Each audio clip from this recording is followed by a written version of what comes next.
Derecho para llevar. Un podcast para hablar de derecho, sin tantas explicaciones. Presentado por la Facultad de Derecho y Ciencias Sociales de la Universidad Regional del Sureste. Escúchanos en Spotify y en el Facebook Derecho URSE. Derecho para llevar.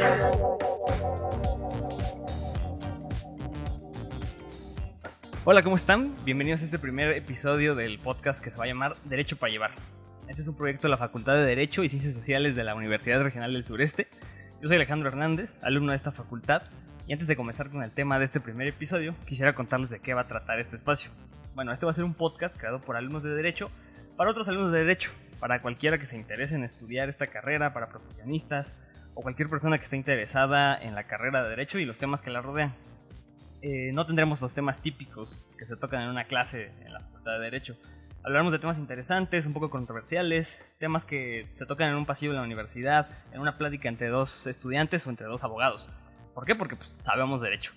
Y esto será un podcast porque considero que este formato está en un perfecto medio entre la seriedad de la radio y lo casual de una plática, pero que está siendo grabada y va a ser reproducida para las plataformas digitales de la facultad.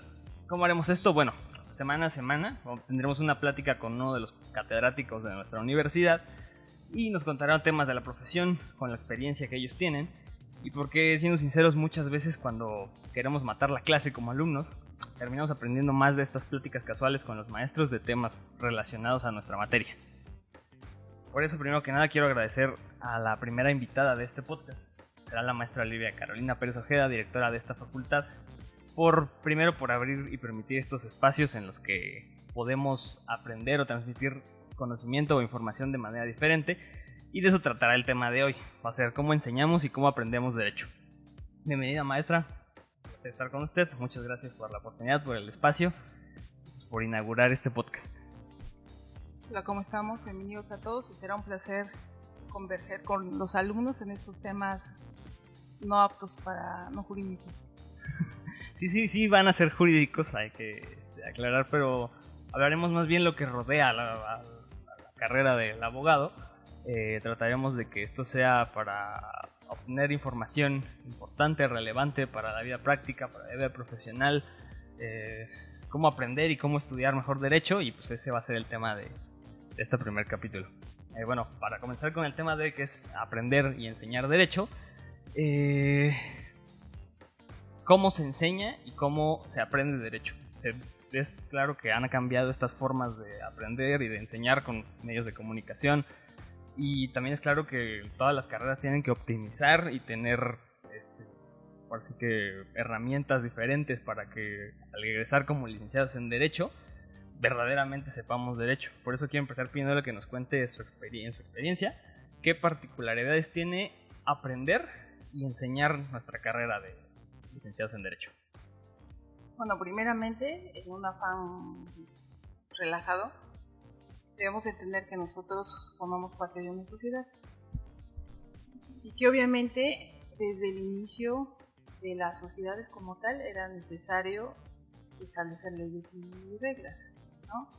Yo podría decir que a lo mejor yo cuando nací mis habilidades eran un tema muy musical, habrá otros que tenía habilidades deportivas, habrá otros que no les gusta una actividad social y personalidades distintas, ¿no?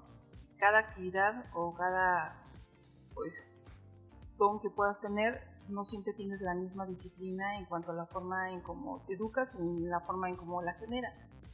Y entonces eso podría generar en su momento para todos ellos que generaran sus propias reglas para vivir, convivir y demás. Entonces fue necesario generar reglas de convivencia para todos, como en tu casa. Hay horas para dormir, hay horas para comer, hay horas para asearse, hay horas para hacer aseo, para relajarse. Entonces con la sociedad igual. Entonces, ¿cuál es la finalidad que tiene el abogado o estudioso del derecho? Conocer esas reglas que hagan una mejor y más sana convivencia.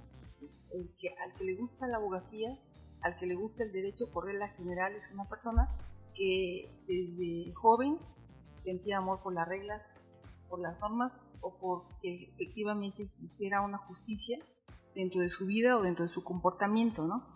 que me decía, pero ¿por qué a mí me toca hacer esto y a fulano no lo hace? ¿O por qué yo tengo que decir o hacer y el más chiquito no lo hace? Y entonces tener empatía por lo que pasa y por lo que sucede. Y obviamente una de las funciones que tiene a quien le gusta es saber que nos gusta respetar las normas y entenderlas y comprenderlas. No es un tema rígido, sino es un tema de empatía, de quienes conocen, de quienes saben o de quienes en su momento intentan regular conductas que no busquen un interés personal, sino un interés colectivo. Y para eso, pues, bienvenido sea, está el derecho. Sí, sobre todo porque creo que, hablando de la vocación digamos, de un niño que quiere estudiar derecho o que va a estudiar derecho en un futuro, pues va a ser muy importante que le interese o que se interese por temas como de querer entender cómo funciona la sociedad, cómo está estructurada y cómo suceden las cosas allá a nivel sociedad. Bueno, como cualquier persona que escucha o que le decimos, no, pues abuelita, voy a estudiar derecho, o inmediatamente piensa así como que, ay, mijo, vas a tener que leer mucho. O cualquier persona que se le comente, lo primero creo que piensa, y lo más lógico cuando se le dice que vamos a estudiar derecho, es, vas a tener que leer muchos libros, vas a tener que desvelarte o quemarte las pestañas leyendo toda la noche, y esto es verdad. ¿Usted de verdad cree que esta es la única alternativa que tenemos los abogados para hacernos de conocimiento? Bueno, es más que obvio que el concepto que tienen de nosotros los abogados es muy erróneo. A todo el mundo nos dicen que quien estudia derecho es el que tiene que aprenderse las leyes de memoria, y eso es mentira. Porque el que quisiera puede agarrar cualquier ley y aprendérsela de memoria y todos seríamos felices y contentos y todos seríamos abogados en el área. Sino que la función que tenemos nosotros primero es el hecho de entender y comprender y sobre todo interpretar la ley. ¿Por qué la ley dice lo que dice? ¿Por qué la ley se escribió de esa manera? ¿Qué quiso regular el legislador? ¿Qué problema hubo antes de que hubo la necesidad de generar una ley? Y cuando podamos llegar a esos niveles de entendimiento, que es lo que hace por regla general un estudioso de derecho, es cuando en realidad comprende cómo debe ser la regulación para un beneficio colectivo. Es como decirte, ¿cuál es la norma? Hay que ponerse pantalón y camisa, zapatos y demás. Y entonces todos sabemos que tenemos que venir vestidos, pero el tema es que a pesar de que todos tenemos la misma indicación, te puedo asegurar que en un salón de clases, por ejemplo, nadie viene vestido con el mismo pantalón, ni con los mismos zapatos, ni con la misma camisa. Y aunque todo el mundo trae pantalón, zapatos y camisa, todos tenemos ropa distinta. Parece que venimos uniformados todos. Exactamente, y eso es lo que hace la divergencia. Y entonces entender que a pesar de que cumples con el concepto, no necesariamente tiene que ser igual, pero el detalle es que todo el mundo cumplió, y entonces eso es lo que hace en realidad al buen estudioso del derecho comprender y sentir empatía por su entorno, por la sociedad y obviamente en concordancia con las leyes. Sí, claro, lo importante no va a ser siempre leer y memorizar, Sí, sino es la otra parte, la parte de entender, llevar a cabo las actividades de acuerdo como dice la ley. Sí. Ahora, bueno, muchas veces, así como decía en la introducción, hay un fenómeno muy común en las clases, es que los alumnos llegamos con la intención de matar la clase. Clásico. Es clásico. Clásico. Llegamos y queremos matar la clase, y pues ¿cómo logramos esto? Pues se han desarrollado técnicas para hacerle plática a los maestros, a sacarle hasta temas personales muchas veces. Sí. Y cuando lo logramos es como que, sí, ya, se va a acabar la clase rápido, y este señor va a estar aquí hablándonos de sus intimidades, de su vida, de sus relaciones. Pero la verdad es que muchas veces esas pláticas se tornan bastante interesantes cuando... Bueno, también no es que sus vidas no sean interesantes, también son interesantes. Pero se tornan más interesantes cuando giran en torno al ejercicio de la profesión muchas veces, ¿no? Que nos cuentan, no sé, cómo han llevado sus casos, cómo han resuelto en caso de que sean de la parte jurisdiccional. Y muchas de esas experiencias salen cosas muy positivas para los alumnos. Entonces, ¿usted qué considera? ¿Qué es más valioso en el derecho? ¿La práctica o la teoría? Bueno, te voy a decir precisamente esa necesidad del alumno de matar la clase con pláticas pseudo-intrascendentales también son métodos didácticos en clase. Efectivamente tienen enfrente del salón a un estudioso y a un postulante que ha vivido todo lo que implica la vida jurídica o profesional de un abogado. Y si bien es cierto, parte es la base de la teoría, también es necesario la experiencia. Y cuando el alumno es inteligente y busca esos momentos, también el profesor también es inteligente para captar la atención del alumno y expresarles lo que él ha vivido en su vida cotidiana para que ellos sientan la empatía de lo que implicará cuando salgan de aulas lo que es litigar, y obviamente es un proceso y una retroalimentación bastante rica porque el alumno le relaja la historia 5 líneas y entonces el maestro también relaja el tema o la obligatoriedad de la formalidad en clase, y entonces eso le permite al alumno preguntar, eso le pregunta al alumno curiosear, imaginar, y eso también coadyuva obviamente en su proceso de enseñanza-aprendizaje. Entonces no es matar clases, en realidad son esos chilito y limón que le pones a las cosas, a la vida, a la práctica y al estudio cotidiano, y siempre se aprovechan mutuamente para ambas partes, ¿no? Entonces la parte seria, la parte más relajada, pero que también implica una educación para el alumno que siempre es buena, y el maestro que sabe y que conoce esas mañas pues aprovecha esa circunstancia y también le sirve para conocer al alumno y darse cuenta qué en realidad es lo que le aflige o qué es lo que le preocupa, ¿no? Cuando él a su mejor en un futuro se vea litigando o esté postulando derecho.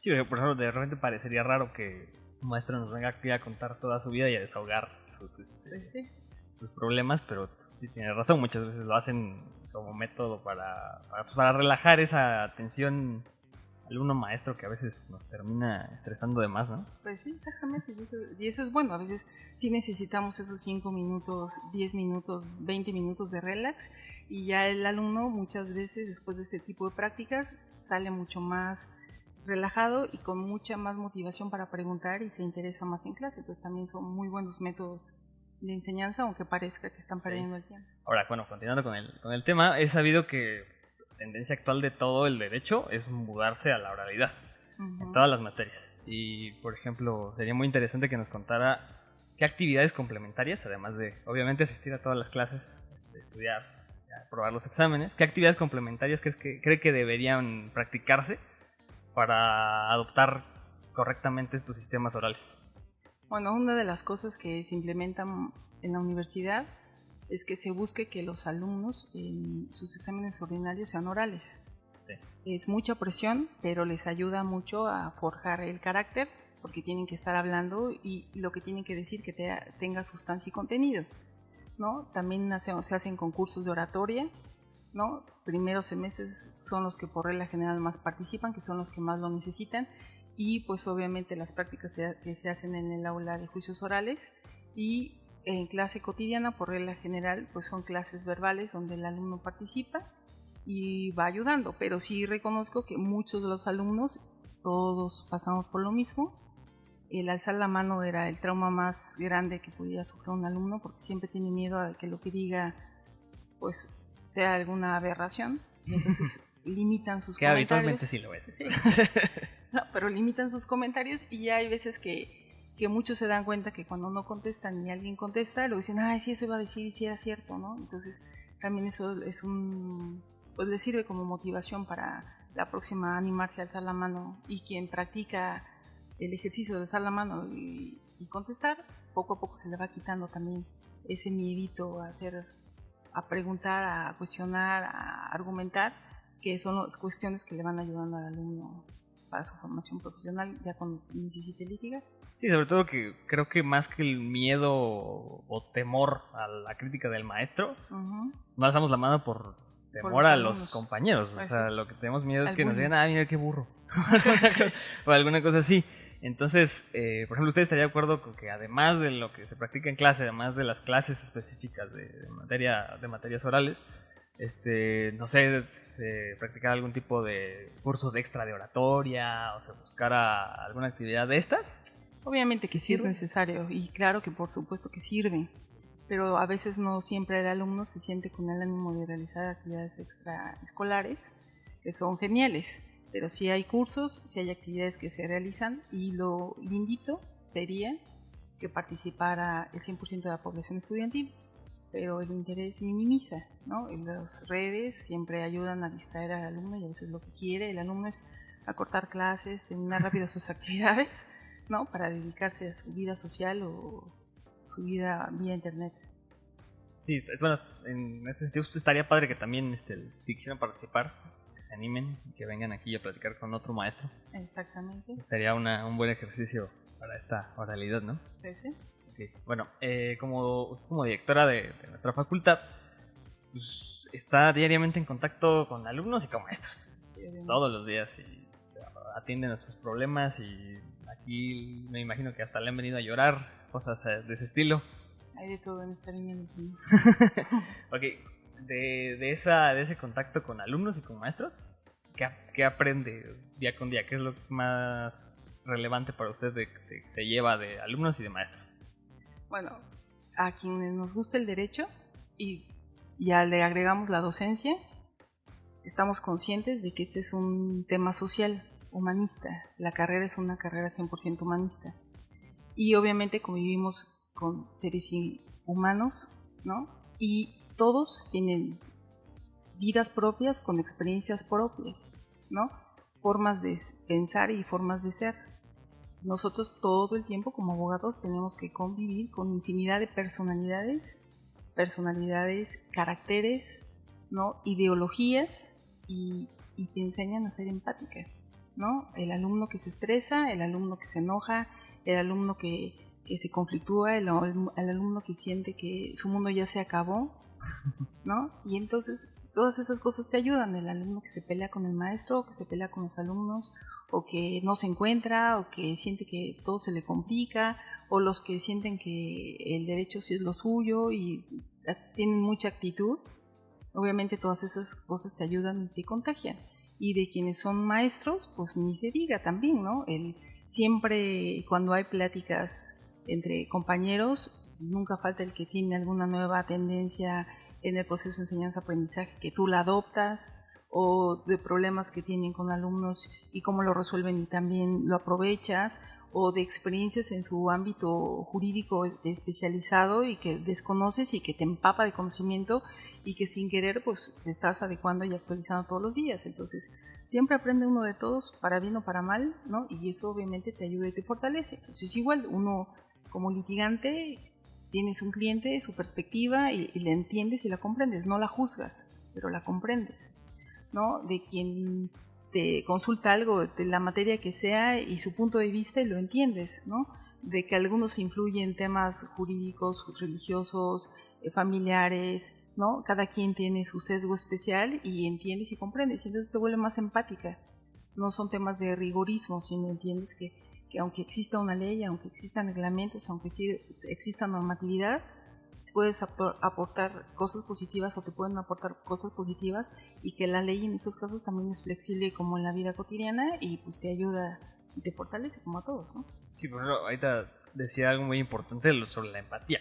De repente parecía que pues, la carrera de un abogado debe ser cero empático, ¿no? De repente parece frío, parece como ajeno a los sentimientos, a las cosas, pero lo que dices es muy cierto, que tenemos que tener empatía, así que con los compañeros, con los maestros, porque se trata de aprender y comprender los problemas para poder darles una solución, de cierta manera, ¿no? Bueno, entender por qué pasan las cosas también, ¿no? Sí, entender la razón de que sucedan. Y justificarlas, o comprenderlas por lo menos, o no opinar lo que no puedas opinar porque es algo que tú no viviste, que tú obviamente tu situación es distinta y entonces no puedes tú suponer o generar reglas obligatorias cuando en realidad su circunstancia es completamente distinta a la tuya, ¿no? Sí, claro. Hablando de esto de observar y empatizar con otras personas, algo que vemos todos los días actualmente, pues es que en las redes sociales existen miles de opiniones, miles de personas que opinan todas diferente, y algunas opinan muy bonito, en otras redes sociales pues te dan de una manera un poco más violenta, y sin duda pues todos estos cambios sociales que están con los medios de comunicación, la manera en que interactúan las personas, pues es un hecho social y influye en la carrera del derecho.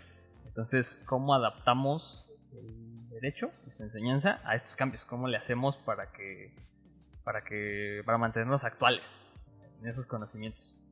Bueno, la tecnología obviamente ha sido un parteaguas bastante importante y positivo para quien estudia derecho, porque la información la obtienes con un clic, sí, ¿no? ¿Qué es el único problema? Que a lo mejor la primera información que obtengas la des por cierta. Eso es peligroso para cualquiera, no únicamente para quien estudia Derecho. Pero te da la posibilidad de que si tienes información puedas rastrearla y buscar más fuentes que te generen criterios que te puedan ayudar.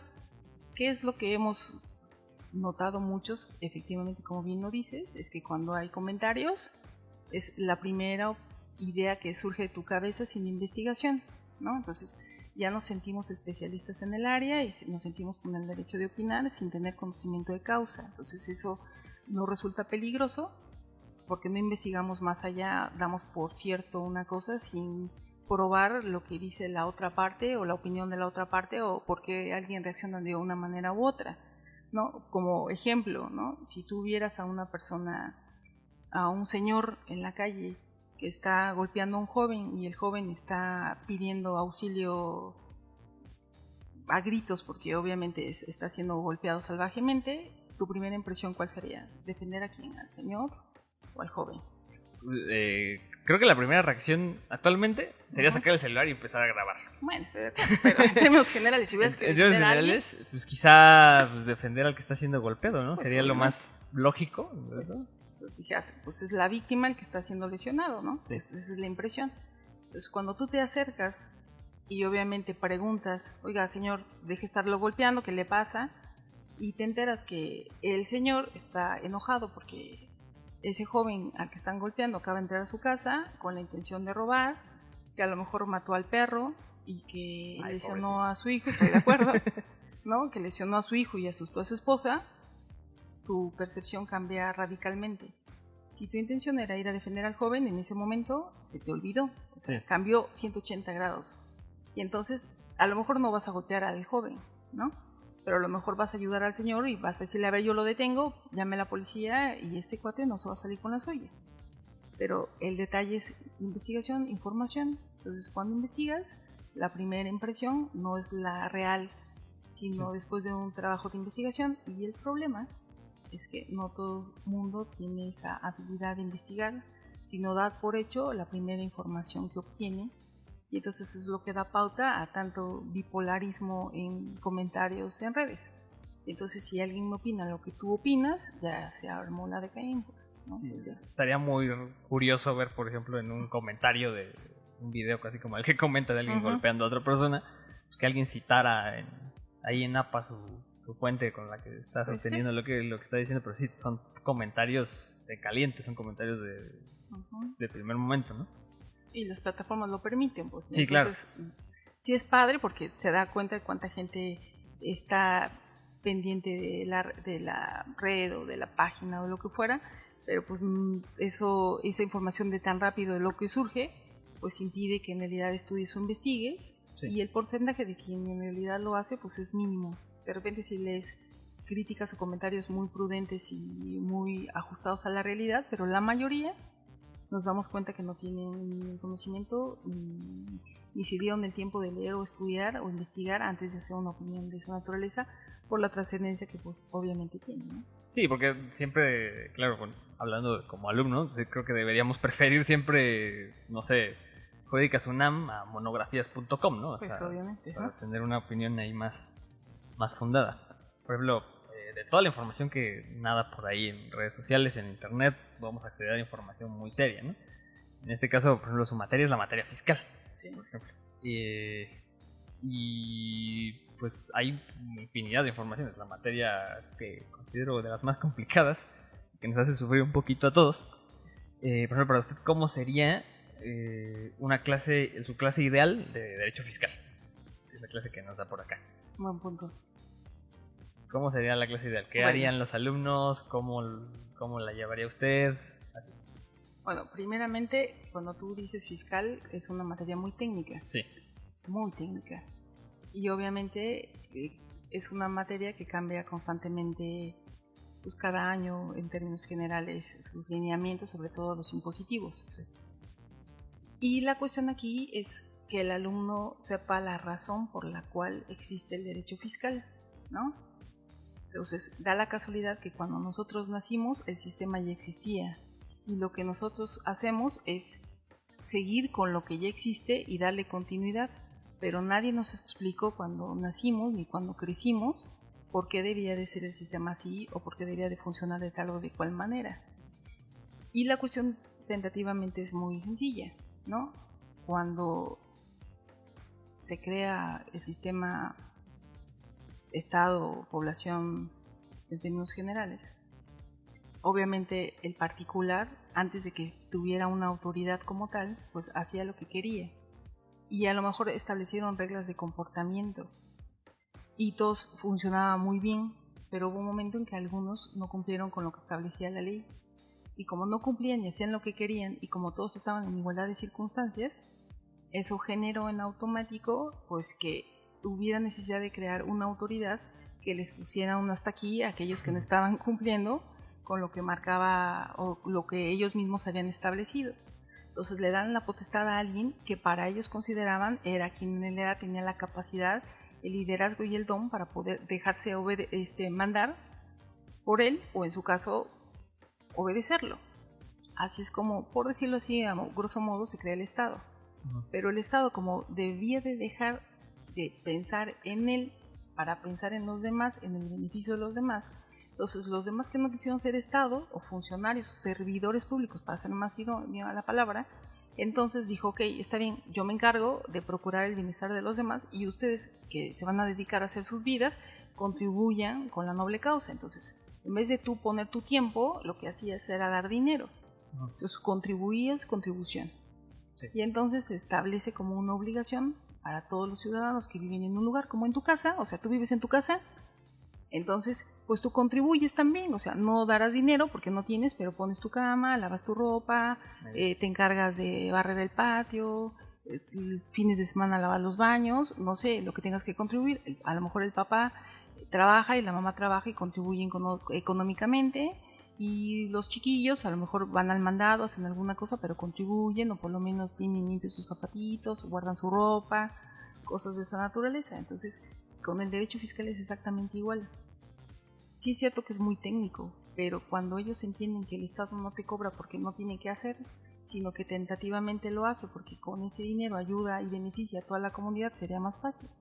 Pero más fácil sería explicar derecho fiscal si el Estado cumpliera con su obligación de darle a todos los ciudadanos lo que por regla general tienen derecho a recibir. Pues si contribuyes, puedes exigir mejores prestaciones y servicios, pero desgraciadamente la historia nos ha dicho que dinero hay, pero servicios no hay, y entonces eso es lo que hace, te vuelva renuente, que te cueste trabajo entender que hay que contribuir y que hay que aportar para beneficio de todos. Y entonces es un estirilla y afloje de quien piensa que el fiscal es dinero y quieren ver truquitos para ganar más dinero en vez de entender que es un aporte, tú aportas una parte, tú contribuyes, y el Estado pues obviamente también dentro de sus obligaciones te otorga los servicios mínimos que cualquier ciudadano debería de tener, ¿no? Sí, no que queramos llegar a clase fiscal a aprendernos la ley, pues no. No, y sobre todo que nos enseñen, no, pues enséñeme cómo jugarle chueco a la Hacienda. Entonces, ¿Cómo va a ganar una lana? Sí, pero pues lo que entiendo es ese no es el caso. El caso es entender la razón de la existencia del derecho fiscal. Sí, que es lo más complicado. Es lo más complicado. Sí, la verdad es que sí. Bueno, ahora pues vamos a poner un poco a prueba sus conocimientos en materia de enseñanza de derecho y pues de redes sociales a propósito de inaugurar esta nueva plataforma o espacio para que platiquemos con los maestros, ¿no? Quizá que nos mencionara 3 plataformas digitales o medios o redes sociales que un alumno de derecho debería usar para apoyarse o para facilitarse conocimientos, para estudiar mejor, para hacer esto. ¿Qué deberíamos consultar? ¿Qué deberíamos usar? Bueno, primeramente, si vamos a hablar de casas de estudios, la UNAM es nuestra, casa de estudios oficial nacional, y obviamente en ranking es de las mejores universidades que hay a nivel mundial. Tiene su propia página y tiene su propia plataforma donde obviamente podríamos encontrar mucha información en libros y investigaciones que se hacen en materia jurídica, ¿no? Hay otras plataformas que ya son pagadas como Biblets, pero muchas instituciones educativas la tienen, ¿no? El de libro también. pero aunque parezca mentira, inclusive ya en plataformas gratuitas como son YouTube, si buscan bien, obviamente, si curiosean, hay mucha información en áreas jurídicas, ¿no? De muchos estudiosos, que inclusive la misma plataforma permite que si son conferencias en inglés se puedan traducir. No te voy a decir que sea una traducción de 100% fidedigna, pero por lo menos lo aceptable como para que puedas entender lo que está diciendo el exponente y que obviamente les puede servir. O sea, no necesariamente tienen que meterse a plataformas 100% jurídicas, ¿no? Para efectos del Congreso igual hay mucha información al respecto, leyes ni se diga, iniciativas que se van creando que te van ayudando, plataformas obviamente las de jurisprudencia, esas para quienes ya están en los últimos semestres y que les guste en realidad la argumentación. Entonces no únicamente es el tema de la jurisprudencia, sino el tema de los criterios que vienen en sentencias que te ayudan a entender qué alegó alguien y por qué el tribunal o quien haya resuelto resolvió en la forma en que haya resuelto, y a lo mejor te da muchas luces si te toca algún asuntito así de copiarte la idea, fusilarte la idea y manifestarla, y a lo mejor pues ayudas para que se haga jurisprudencia, ¿no? Sí, hablando de plataformas digitales, estas digamos son las básicas y son las que todos consultamos o todos deberíamos consultar, pero pues además yo quisiera hacer así como una acotación. Que estaría muy padre, por ejemplo, también en Spotify. Usted habla de YouTube, también Spotify, donde va a estar este podcast. Pues hay otros que también hablan de derecho, quizás son algunos más técnicos, quizás otros son recopilados de conferencias, pero hay mucha información y sin duda alguna toda opinión, todo que gira alrededor del derecho, pues nos es interesante que se vea ahora sí que con la prudencia necesaria y viendo la fuente. Y pues ya para concluir con este primer tema, pues quisiera que nos dijera algunas recomendaciones para alumnos, un consejo para los maestros, para los chicos que quieren empezar a elegir derecho como su carrera, a los que recién egresaron, a los que ya egresaron hace unos años. ¿Qué consejos, qué mensaje le podría decir para que mejoren su forma de aprender, en caso de que ya lo ejerzan así, de enseñar? Bueno, primeramente, el conocimiento es poder. Y nadie dice que tengamos que aprendernos de memoria 100 libros jurídicos, sino el tema es la vida cotidiana. El derecho implica relaciones sociales, ¿no? Comprender a los demás. Tenemos un problema de cero tolerancia. Entonces, si tú lees, cualquier cosa, no es necesario que sea jurídico, cualquier cosa, noticias, libros, novelas, lo que quieras, el tema es leer. Entonces vas a empezar a entender puntos de vista de muchas personas, de muchos conceptos, de formas distintas, de cómo cada quien lo pueda ver. Y entonces eso te va a ayudar porque aparte tienes un bagaje cultural mucho más amplio que siempre ayuda, ¿no? Entonces para aquel que va a estudiar o que quiere estudiar derecho, bueno, obviamente el derecho no es para todos, ¿no? Pero para quien le gusta, obviamente, los temas sociales, aportar las buenas relaciones, problemas sociales que puedan existir, ¿no? Que obviamente consulten, ¿no? Cuáles son las universidades que existen, quiénes en realidad te da esos aportes que necesitas, cómo se visualizan ellos a corto, mediano, largo plazo, si en realidad se ven litigando o si se ven en un ambiente 100% administrativo, en una dependencia de gobierno, o si se ven como jueces, ¿no? Ver qué escuelas en realidad cumplen con el perfil de lo que relativamente ellos necesitan, ¿no? Luego, segundo, pues el hecho de ir empatizando con lo que acontece en su sociedad. No tiene que ser muy lejos, empieza con tu familia, ¿no?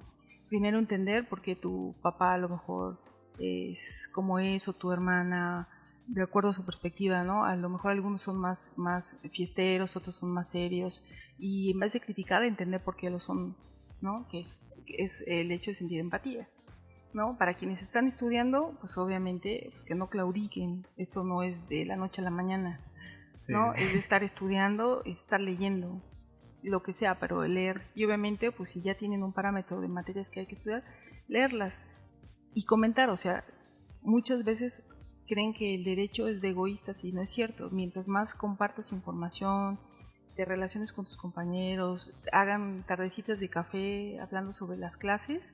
Eso lo retroalimenta mucho porque es de interpretación, podemos interpretarlo y comprenderlo de distintas maneras, entonces esas retroalimentaciones son geniales. O sea, sales de clase, date 10 minutos después de clase para platicar lo que oíste en clase y te va ayudando y es más factible que no se te olvide. Y cuando sea tu examen es mucho más fácil que contestes de lo que te retroalimentaste que de quererte aprender de memoria lo que dijo el profesor. Y obviamente de quienes ya salieron de la carrera, pues no es el fin de esta historia, sino implica seguir estudiando. Puede ser un posgrado que sería idóneo, y si no, pues de lectura diaria, de análisis de casos, de pláticas, ¿no? Charlas, conferencias, pláticas, todo lo que pueda hacer que obviamente les ayude, les retribuya obviamente en un mejor conocimiento que a la larga profesionalmente pues, les va a ayudar toda la vida, ¿no? Sí, pues muchísimas gracias. Llegamos al final de este primer episodio de Derecho para Llevar. Muchas gracias a la directora por ser la que inaugure este espacio. Pues muchas gracias por la oportunidad del proyecto. Espero que podamos seguirlo y trayendo un maestro de esta facultad semana con semana para que nos cuente un poco más, nos dé su opinión, nos cuente sus experiencias, cómo le hace, cómo vive la profesión del abogado. Y pues muchas gracias por escucharnos. Esperen más episodios próximamente. Pueden buscarlo en Spotify como Derecho para Llevar o en la página de Facebook de la Facultad de Derecho de la Universidad Regional del Sureste. Está como Derecho URSE todos los lunes. Igualmente, si ya son alumnos o catedráticos de esta facultad y quieren participar en este podcast, quieren proponer un tema, quieren venir aquí y sentarse a platicar conmigo o con algún otro alumno, la invitación está abierta para todos los que quieran participar. Pueden acercarse a este proyecto. No olviden dejar sus comentarios, dar sus sugerencias y nos vemos en la próxima. Muchas gracias. Hasta luego.